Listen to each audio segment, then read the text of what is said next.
They told you that you will die. They told you that everything ends. They told you that there is a final curtain, a last breath, a darkness where nothing remains. You believed it because everyone around you believed it too. But what if this is the greatest lie ever spoken? What if the one truth that could set you free has been hidden in plain sight? Rumi whispers across centuries. Do not be fooled by appearances. Death is not what you think it is. What you call death is only a door. What you call an end is only a beginning. The grave is not silence, but a threshold. The darkness you fear is only the shadow of light that has not yet revealed itself. Every culture builds stories around death. Some tell of punishment and reward, others of sleep and return, still others of nothingness. But Rumi takes the knife to all these stories. He does not comfort you with myths. He dares you to see with your own eyes.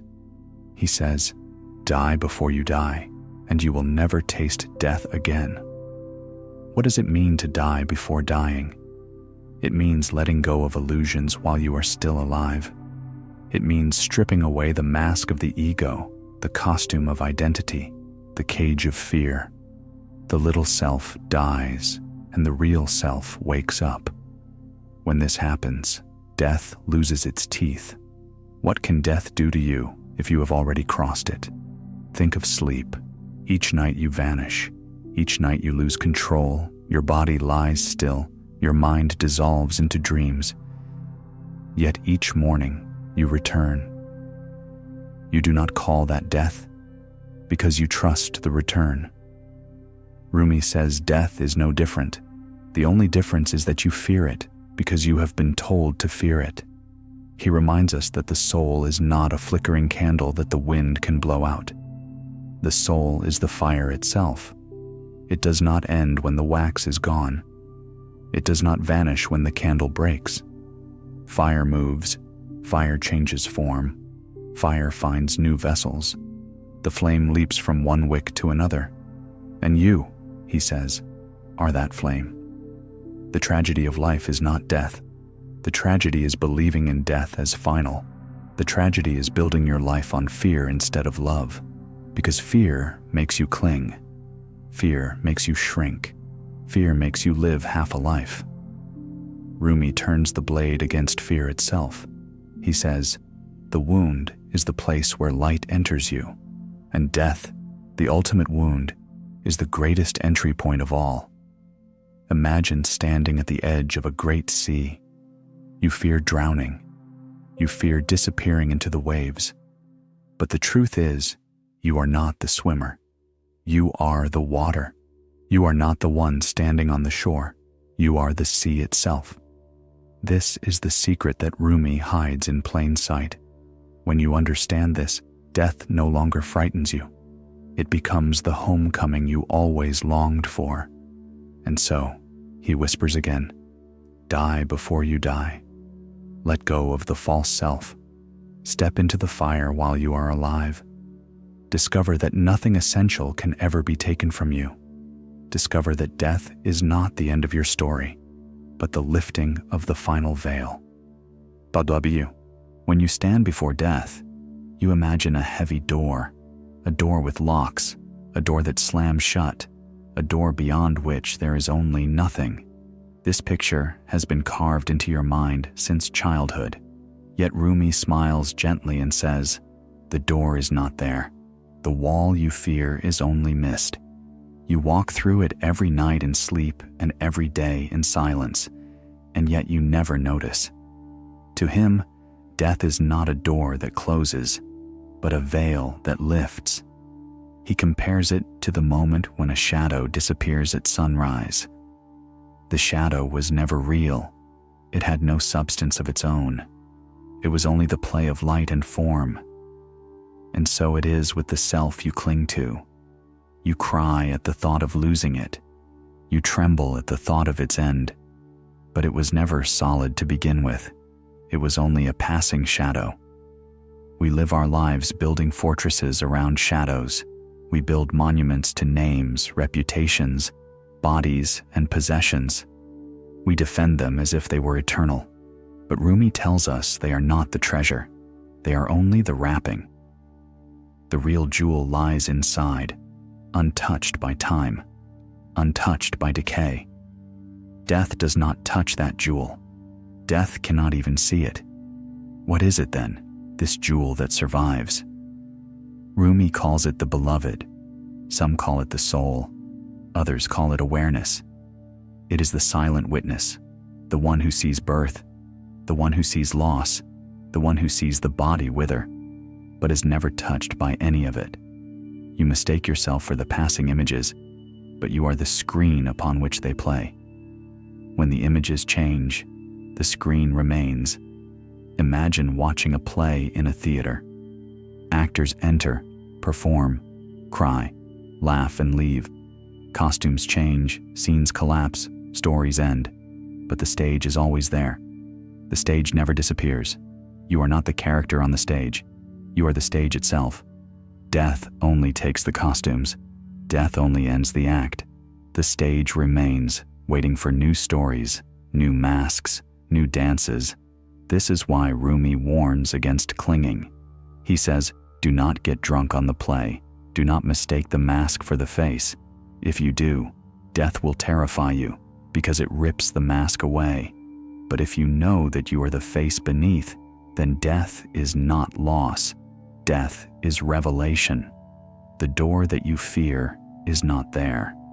What you think of as an end is only transition.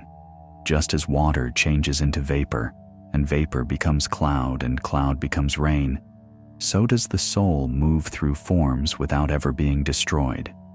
You are not the drop that vanishes. You are the ocean that cannot be lost. And so, when Rumi whispers die before you die, he is not asking for despair. He is asking for awakening. Step beyond the false door. Step beyond the illusion of finality. See for yourself that life never ends. And when you see this, you will no longer crawl through your days afraid of shadows. You will walk with the dignity of one who knows he cannot die. Fear of death is not born in the moment of dying. It is planted early, like a seed in the soil of the mind. From the first stories you hear as a child, from the first funeral you see, from the whispers of adults who tremble before the inevitable, the seed is watered, and it grows. By the time you are grown, fear has become the hidden root of almost every choice you make. Rumi sees this and exposes it. He says that fear of death is the greatest illusion, because it feeds itself endlessly. You fear loss, so you cling. The more you cling, the more fragile you feel. The more fragile you feel, the more you fear. Fear breeds more fear, like a snake eating its own tail. The cycle never ends until you break it by seeing the truth. Think about how much of life is driven by this silent fear. People chase wealth to shield themselves from uncertainty. They chase beauty to escape decay. They chase power to feel safe in a world they cannot control. Yet no matter how much they gather, no matter how tightly they hold, death seems to stand at the edge, waiting. This is why the fear grows, because what you fear, you feed. But Rumi offers a shocking reversal. He says, look directly at the thing you fear most. Do not run from death. Do not hide it in silence. Turn and face it, and you will see that it was never real. The monster dissolves when the lamp of awareness shines upon it. What terrified you was only a shadow. He compares fear to mist before the morning sun. At night it looks heavy, it looks endless, it looks impossible to cross. But when the light rises, it melts without a sound. Death is the same. It is not a mountain, it is mist. And fear is the veil that makes the mist look solid. Rumi tells us that the only true death is the death of fear itself. Once fear dies, you are free. Once fear dies, you can live. Once fear dies, you can meet death not as an enemy, but as a lover. He dares to say what few would even whisper. Death is union, not separation. Fear blinds you from seeing it. Imagine standing in a room filled with mirrors. Each mirror shows your face, but distorted. Some make you look older, some younger, some broken, some monstrous. You panic at the images. But then you realize it was only your reflection all along. Nothing was threatening you. Death is one of those mirrors. It shows you an image that frightens you, but what it reflects is only yourself. And so, the fear that feeds itself collapses when you recognize it as illusion. When you see it for what it is, the endless cycle breaks. The snake no longer eats its own tail. The seed no longer grows. Instead, the soul stands unshaken, rooted not in fear, but in love. Rumi says the soul is not fragile. It is not a flickering candle trembling in the wind. The soul is fire itself, and fire cannot be destroyed. When the wax burns away, when the candle breaks, when the room falls into ruin, the flame leaps to another vessel. What you call death is only the breaking of a container, never the end of the flame. This image is not comfort poetry. It is truth hidden in plain sight. All around us, nature repeats this lesson. The forest burns, and from its ashes green shoots rise. The star collapses, and from its death light new worlds are born.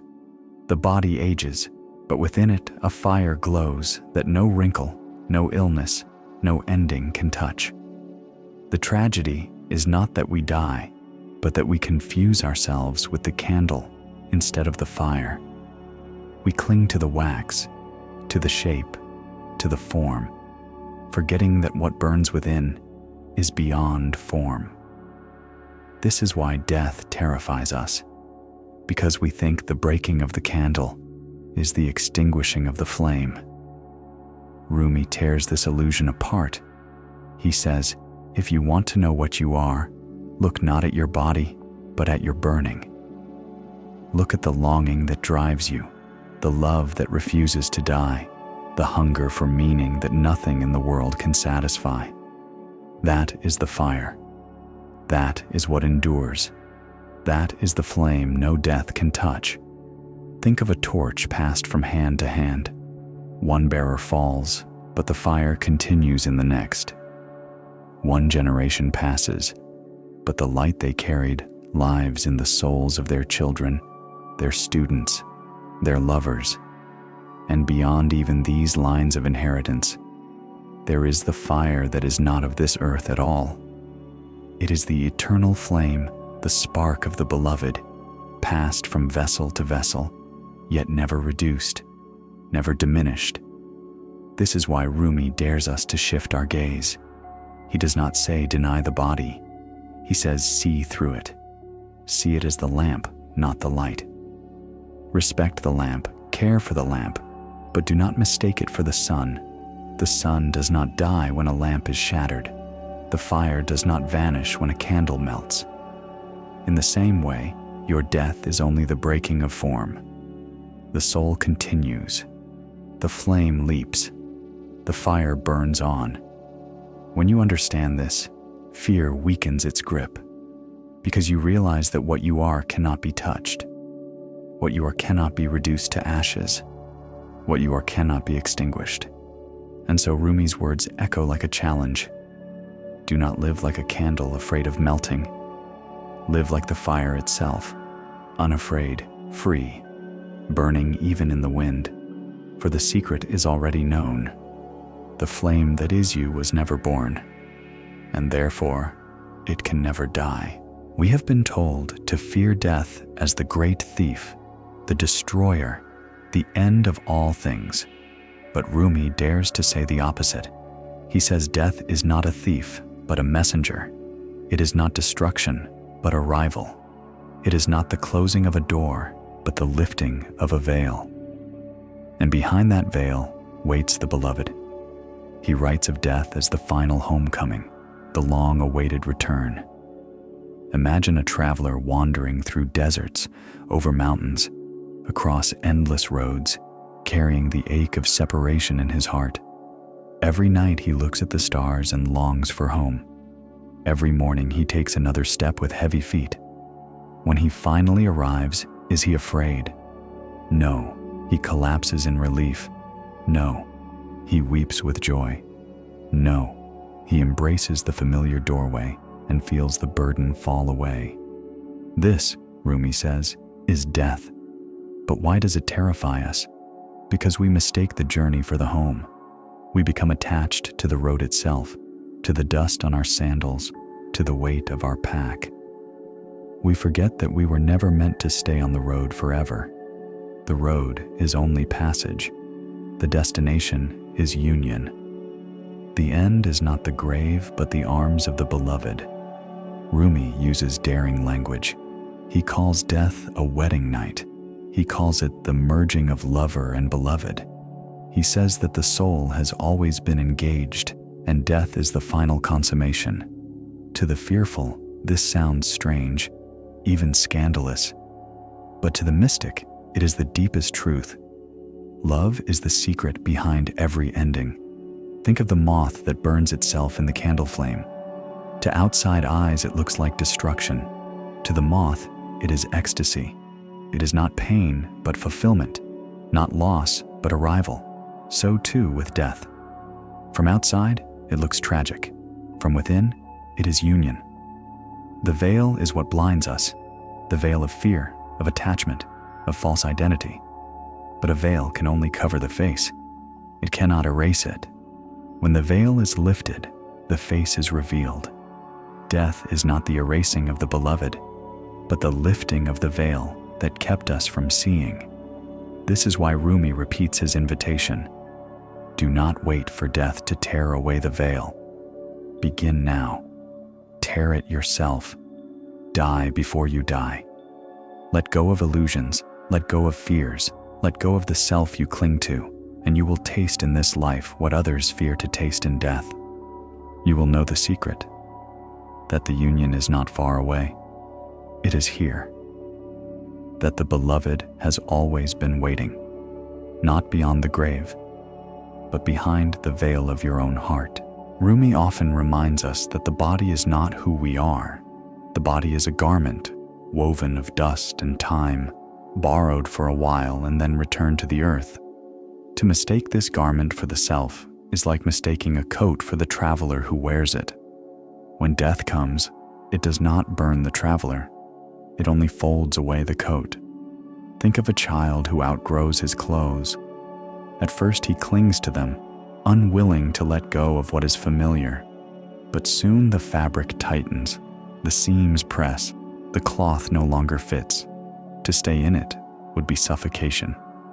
And so he removes it, steps free, and grows into something larger. This, Rumi says, is what happens when the soul sheds the body. It is not destruction, it is expansion. Yet we cling desperately to the garment. We polish it, decorate it, protect it as if it were eternal. We fear wrinkles, fear illness, fear decay, forgetting that no matter how fine the cloth, it was never meant to last forever. The true self is not in the threads. The true self is the one who wears them. Death, then, is not an enemy. It is a tailor.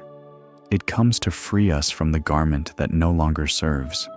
It comes to strip away what is too tight, too heavy, too worn.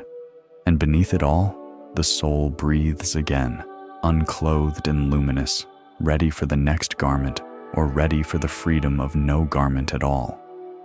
Rumi tells us not to curse the tailor. Do not hate the hand that removes what you no longer need. Do not mistake loss for punishment. The garment did its work. It sheltered you. It carried you. It gave you shape for a time. But now, the soul moves on. Imagine a bird in a cage. The cage is useful for a while. It offers protection. It teaches patience. But when the bird has grown strong, when its wings ache for the sky, the cage door must open. The cage may shatter. The bird may tremble at first, but the open sky is its true home. The cage was never the final dwelling. Neither is the body, This is why Rumi warns us, do not confuse the cage with the bird, the coat with the traveler, the lamp with the light. If you do, death will terrify you, because it takes away what you thought was you. But if you know the truth, you will greet death as release, not robbery. And so, the body becomes a teacher. Every wrinkle, every ache, every weakness is not a curse, but a reminder. The garment is wearing thin. The threads are loosening. Be ready, Rumi whispers. The tailor is coming, and he comes not to punish, but to free. Rumi says the soul is like a river. It flows through valleys and mountains, twists through fields and deserts, nourishes villages, carries boats, reflects the sky. But it never forgets where it came from. Deep in its current is the memory of the sea. And just as every river must one day return to the ocean, so too must the soul return to its source. This return, which we call death, is not destruction. It is reunion. Think of how a river behaves when it nears the sea. Its waters swell. Its current grows stronger. Its voice deepens. It rushes with longing. You can almost hear it crying out as it merges into the vastness that has always been waiting. To the river, this is not the end. It is fulfillment. It is destiny. But to those standing on the shore, it may look like loss.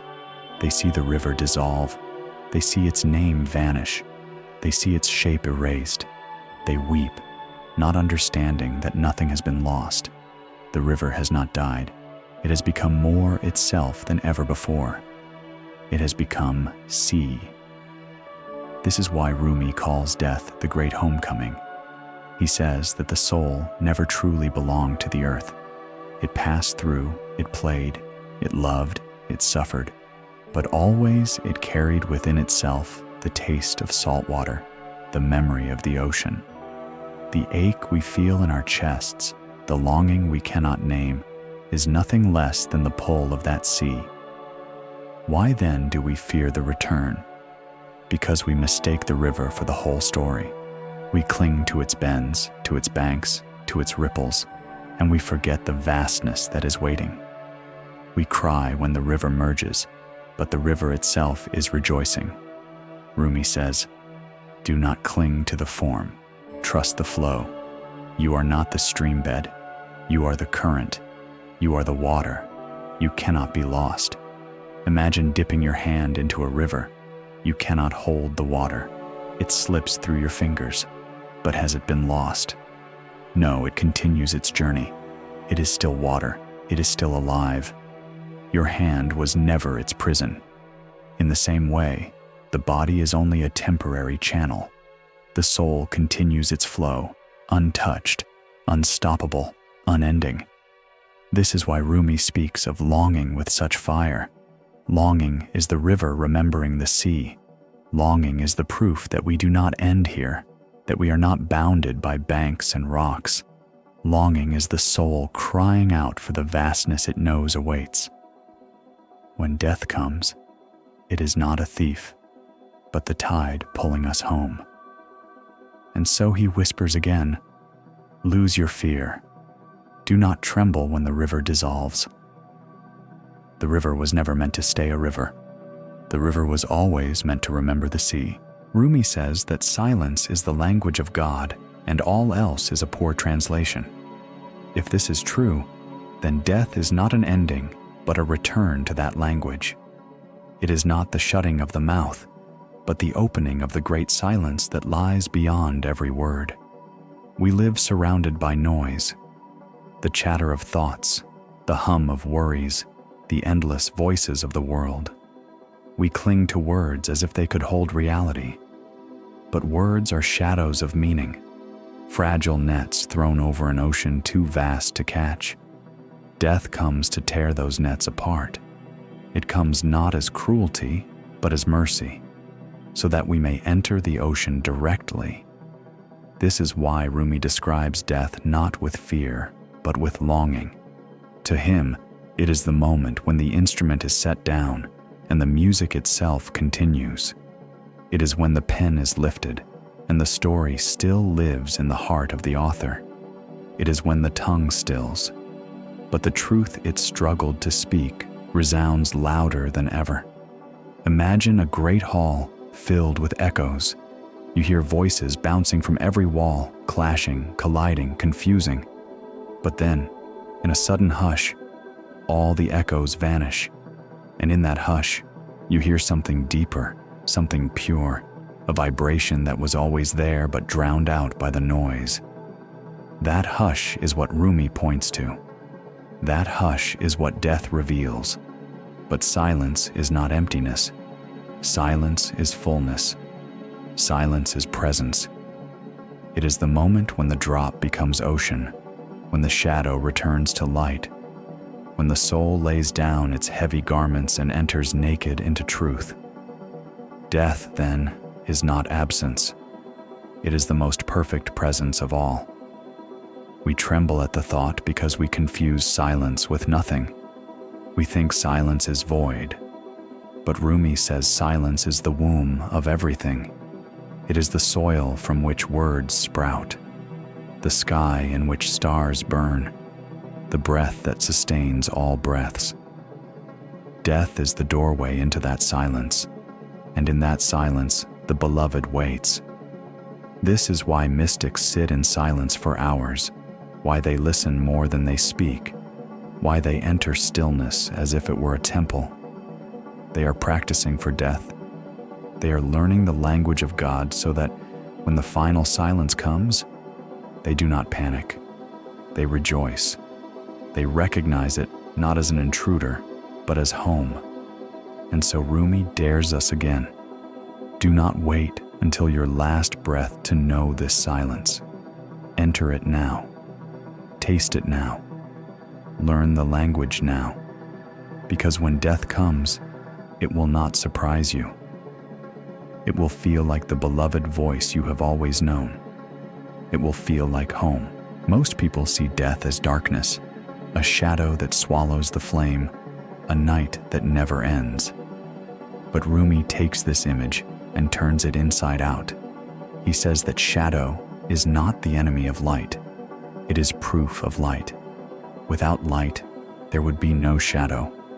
Death, then, is not the absence of life, but the other face of it. Think of how dawn breaks. At first, there is only night, heavy and endless. But night is not an enemy. It is the canvas upon which morning paints its first fire. It is the womb in which the day is conceived. So too with death. The darkness you fear is only the backdrop against which new life reveals itself. Rumi says, do not curse the shadow. Walk into it. Embrace it. For within it, the hidden light waits. He calls death the night of union, the night when the lover disappears into the beloved. To outside eyes, it looks like loss. To those who know, it is the fullness of light hidden beneath the cloak of shadow. Imagine standing in a cave. At first, all you see is blackness, but slowly, your eyes adjust. You notice glimmers, reflections, crystals shining faintly in the walls. The longer you stand, the brighter they become, until you realize the cave is filled with hidden jewels. Death is that cave. Fear makes you rush out, but patience reveals the treasure. This is why Rumi speaks of the shadow with tenderness. He knows that light and shadow are lovers, dancing around one another. One reveals the other.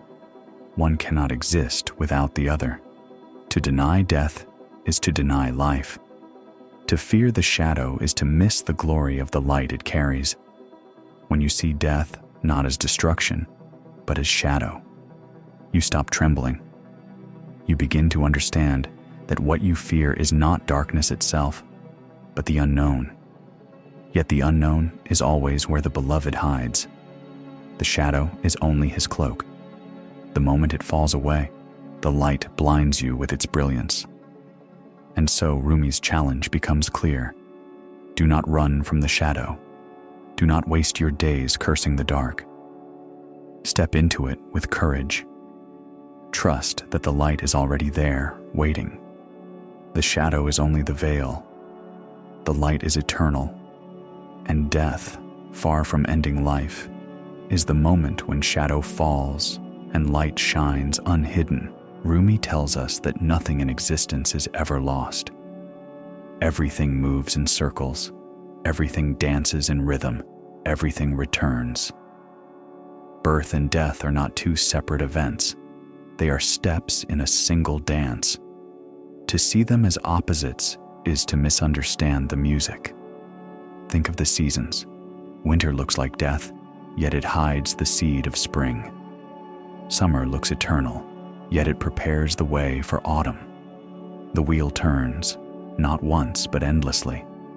Rumi says the soul is the same. It does not end. It changes its rhythm, its costume, its stage, but the dance continues. He writes that death is like changing music in the middle of a feast. The guests panic, thinking the song has ended, but the musician only shifts the melody. The dance does not stop. It deepens. It transforms. The rhythm you thought was final is only a bridge to another. In the eyes of the mystic, eternity is not somewhere else, hidden in clouds or distant heavens. Eternity is now. It is the current beneath the surface of time. We mistake the waves for the sea. We mistake the ticking clock for the dance itself. But eternity flows beneath all clocks, all waves, all stories. Death does not touch it. Imagine a wheel turning. The spokes rise and fall, one moment at the top, the next at the bottom. But the wheel itself moves on, carrying every spoke in its endless circle. Life is one spoke, death another, rebirth another still. To cling to one spoke and fear the next is madness. The wheel will turn whether you fear it or not. Better to learn its rhythm, better to join its dance. Rumi calls this the endless festival of the soul. He says that each death is not a closing, but a new invitation. Each ending is a doorway to another step in the dance. When you know this, grief softens, fear dissolves, and even the sting of loss becomes part of the music. But here lies the secret. The dance is not random. It is choreographed by love itself. The beloved is the musician, the dancer, and the dance all at once. To fear death, then, is to forget who leads. To surrender is to realize that every step has already been guided, every rhythm already woven, every turn already blessed. And so Rumi tells us, do not resist the rhythm. Do not stand stiff with fear when the music changes. Let yourself be carried. Trust the dance. For in truth, there is no beginning and no end. There is only the eternal movement of love, and you are already within it. Rumi says the greatest mistake is to think the soul begins with birth and ends with death. The soul has no beginning and no end. It is not a spark lit by chance. It is the eternal fire itself, borrowed for a time by the body, but never created and never destroyed. Immortality is not something you earn. It is what you already are. From the moment we are born, we are taught to measure life like a line, a beginning, a middle, an end. But Rumi tears this picture apart. Life is not a line. It is a circle without edge, a flame without source, a song without first note or last. To think otherwise is to confuse the stage with the play. The stage was always there. The play only comes and goes. Imagine a traveler who mistakes the inn for his home. He decorates it, clings to it, fears leaving it. But the inn was never permanent. It was always a stop on the way. The soul is the traveler, not the inn. Death only clears the room. The journey continues. This is why Rumi speaks of immortality, not as a reward, but as reality. He says the fear of death comes from forgetting this truth. You fear the end because you believe in beginnings, but the soul is not bound by time. It was before time. It will be after time. What dies is only the story told within time. What remains is the storyteller.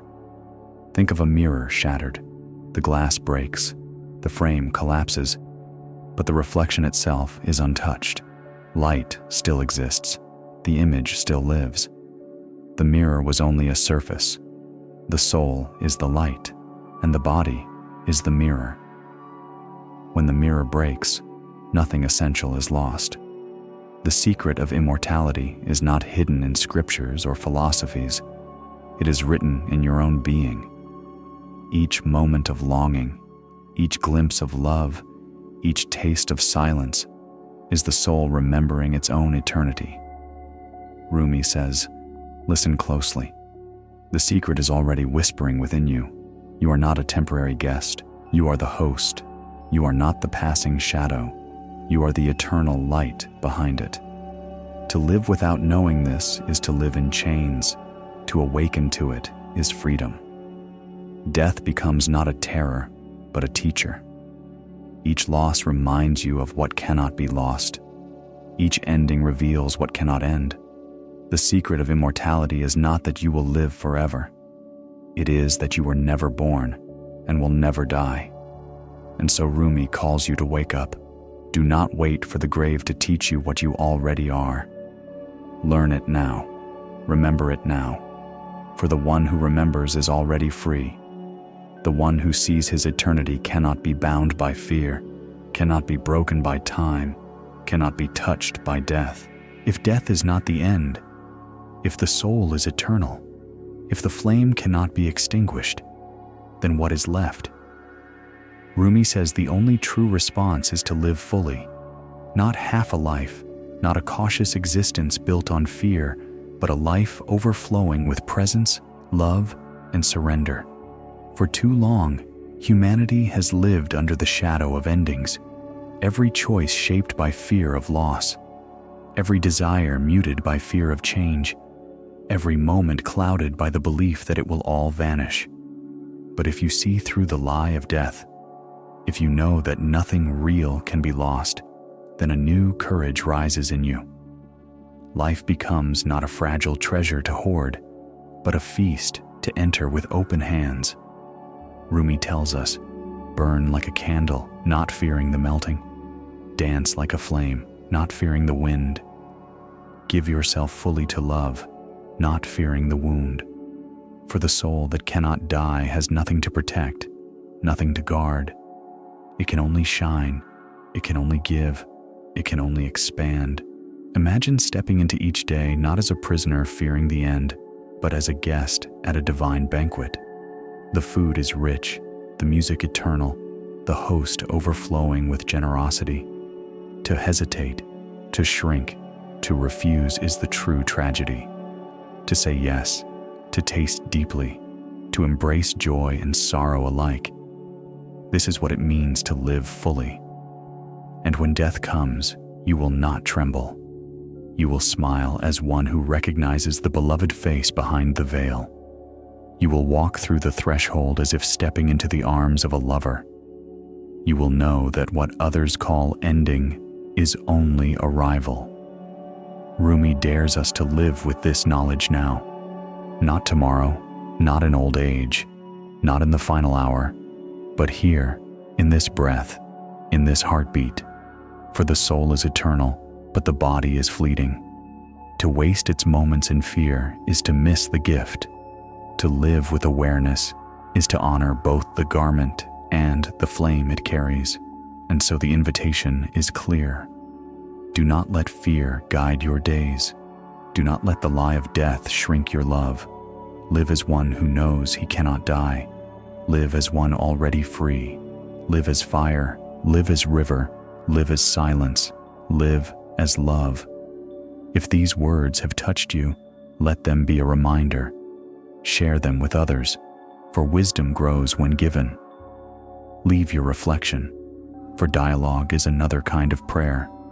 And if you wish to walk further on this path with Rumi's voice as your companion, stay close, subscribe, offer your support, and let us continue this journey together. For the soul's fire never ends, and neither does the conversation.